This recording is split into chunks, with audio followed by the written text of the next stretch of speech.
How strong is the evidence for design in biology?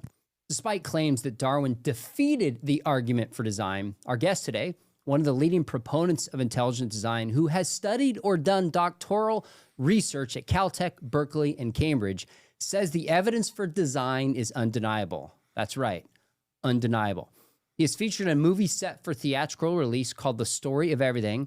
He's a colleague of mine at Biola, and we'd invite you to join us because this Tuesday, live at 4:30 Pacific Standard Time, we're going to take your questions. So if you have a challenge or an objection to something shared here, write it in as a comment or email me questions@seanmcdowell.org, and Dr. Doug Axe will be back in person to address those questions.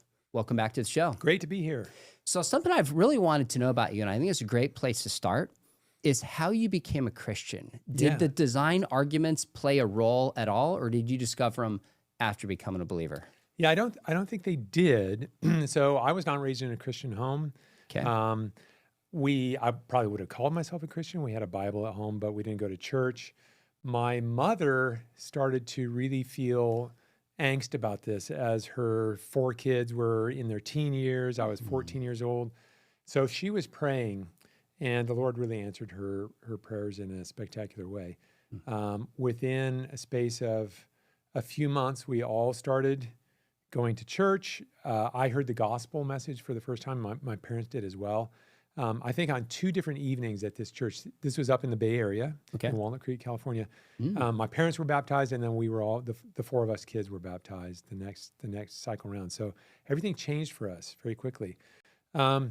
And then, later on, I was at Berkeley. I was thinking about worldview for the first time because I knew I had a Christian worldview, and I also knew that Berkeley didn't share my Christian worldview. And I've thought back, and I can't say for sure how did I think about evolution before I was a believer. My recollection is I thought it was kind of fluff science. I didn't find it to be compelling.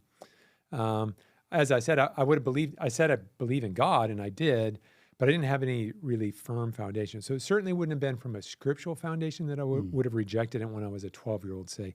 It just would have been, I gravitated toward the physical sciences. They seemed solid and, irrefutable knowledge comes out of that. And I found, the sort of fossil arguments to be patchy and not compelling.